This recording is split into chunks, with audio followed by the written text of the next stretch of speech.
Hey, what's going on YouTube? Today we're going to talk a little bit about timing components and a little bit of prep you can do before you take all this apart to make things easier going back together.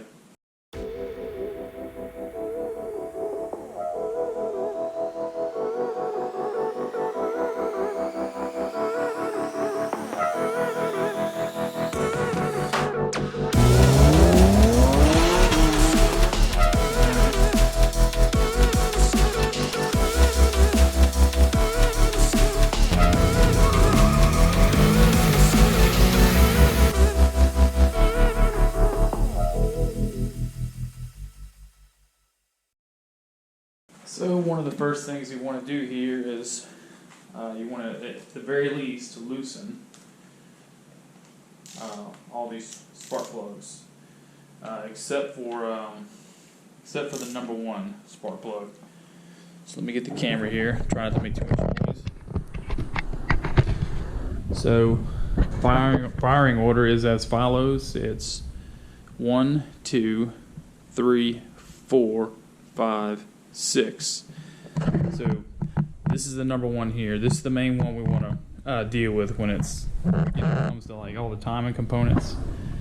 So we'll just barely crack this one open and we'll loosen the rest. Alright, now that we've pulled all the spark plugs out except for the number one, we'll put our crank bolt back in. I like to use one of these little brass bushings once the pulley's off to put this crank bolt back in, and what it does, it keeps from running the threads all the way in, because before this touches off on the end of the crankshaft here, you'll hit these threads on the end of the bottom of the threads where they stop machining the threads. So you don't want to gall these threads or the threads inside here. So we'll just use this as a spacer so we don't go all the way.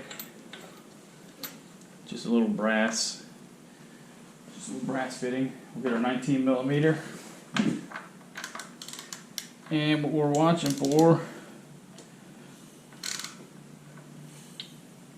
or you can hear now, you can hear right now that already that we're on the number one cylinder compression stroke. You can hear the air. So what we want to try to do now, if you can see really well, is this keyway here. This piece of key stock on the gear on the crankshaft lines up with this line here, this little notch on the oil pump case. So you pretty much get it close to that, right around there, and you can start looking for where your marks are at on your various gears. So there are 2 notches on this exhaust cam gear. There's 1 notch up here. It's like just a little bit to the left of the R on this. I think this is a phaser, but there's a little dot here. It needs to be up. Then you have the L over here on this one. There's a dot to the right of that a little bit. That needs to be up. And then the 2 dots on this exhaust cam, pretty much to the right, like pretty close to where this little nipple is at here. So what you can do is, to make things easier for you, you get the keyway lined up identical, like as close as you can, centered on that notch first. Then you can come here, and if you can, make some little etch marks on all these dots, because these in the manual, these little spots on the casting on this inner timing cover, they're only like point of reference. They're not exact. So you can save yourself a lot of hassle and headache when you're putting the cams back on the heads. You can have them like pretty close. You can have the camshaft already set where it needs to be number one top dead center. That's where it's at now.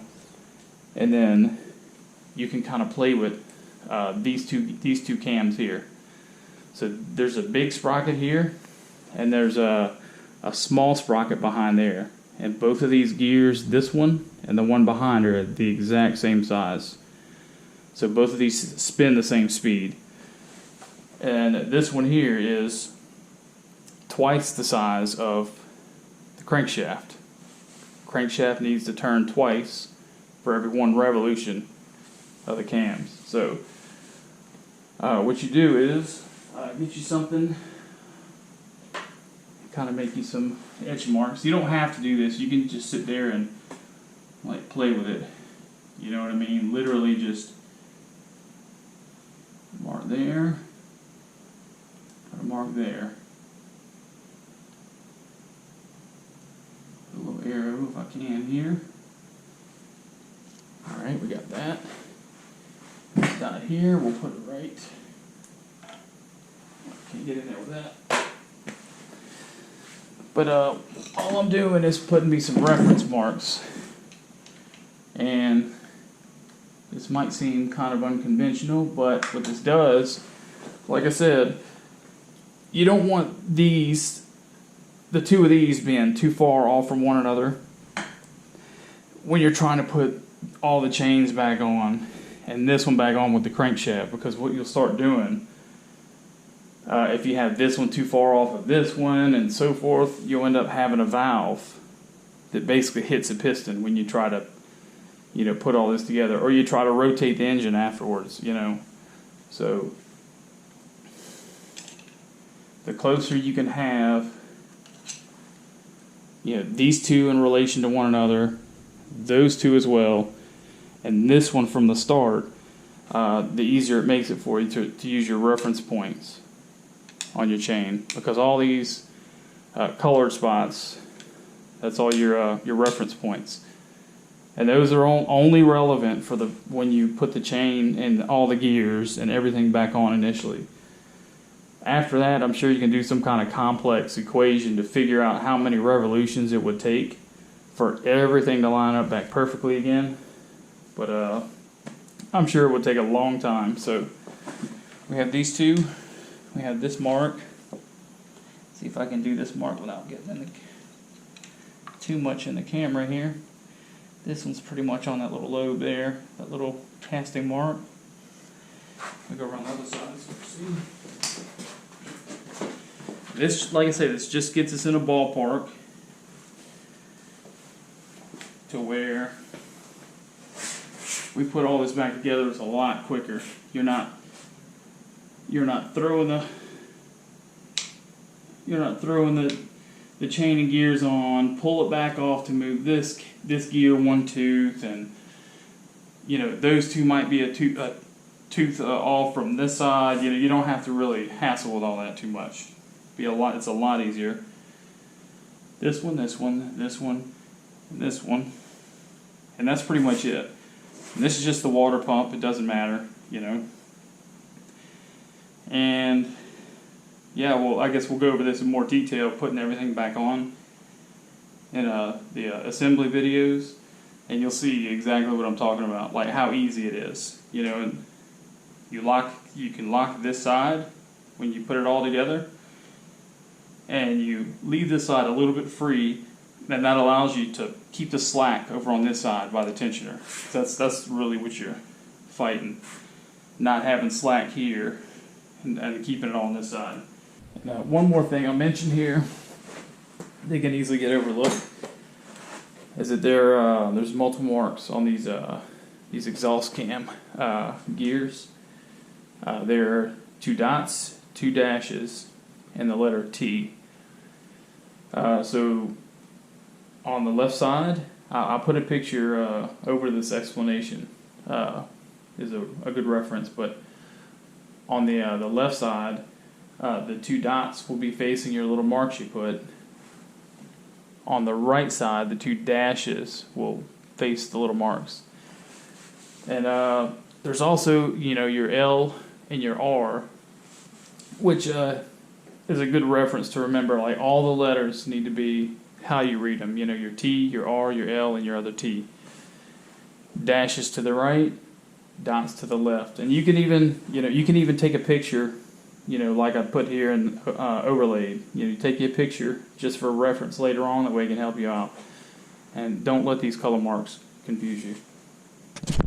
So yeah, just one last little reference here. You can see the keyway. I put a little black paint mark on where the marks are at and the keyway's at. So there's your little notch on the oil pump case. There's your keyway. And I forgot to mention there's a letter down here. I think it's like, or it's a little line. It's like a little notch. It's 180 degrees from the keyway. But you have those marks. There's a tensioner. And you have those two marks by those two dots on the left. And you have that one up top. Kind of hard to see there, but yeah, there's a dot right here, and there's the mark up here. Same thing over here. So I can get a good angle on it here. See the dot here and the dot up there. On the right, you have your two dots for your two dashes on the right. So that pretty much covers it on helping yourself save a lot of time and headache and hassle and potentially bent valves trying to put this timing set back together. So yeah, thanks for watching until we start disassembling the rest, which won't be long. Thanks for watching.